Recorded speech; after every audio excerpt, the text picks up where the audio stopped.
Have you ever felt an unexplainable presence around you? Or maybe experienced something that just didn't feel quite right? Today, let's talk about something both fascinating and potentially dangerous: spiritual warfare. You know, in our modern world of science and technology, we often dismiss the spiritual realm. But across cultures and throughout history, people have recognized that there's more to our reality than what meets the eye. There's an invisible battle constantly taking place around us, involving forces we can barely comprehend. Think of it like this. Our world is like a house with many doors.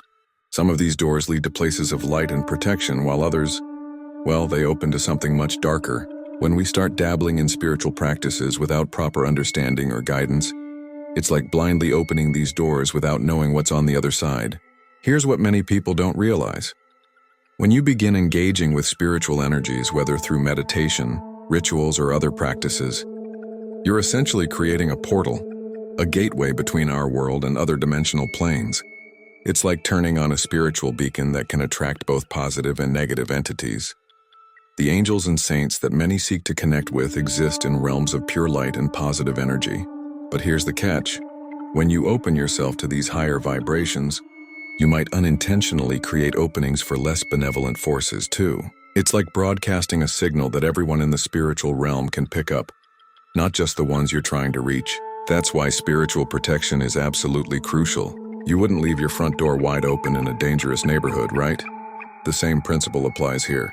Before engaging in any spiritual practice, you need to understand the proper protocols, protective measures, and most importantly, the potential consequences of your actions. Some signs that you might have inadvertently opened yourself to negative energy include unexplained fatigue, recurring nightmares, sudden mood changes, or a feeling of being watched. These aren't meant to scare you, but rather to help you recognize when you might need to step back and seek guidance. Remember, spiritual warfare isn't a game or a casual hobby.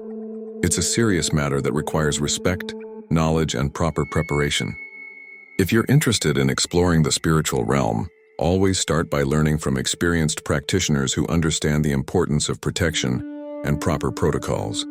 Stay safe in your spiritual journey, and remember, sometimes the most powerful protection is simply knowing when not to open certain doors at all.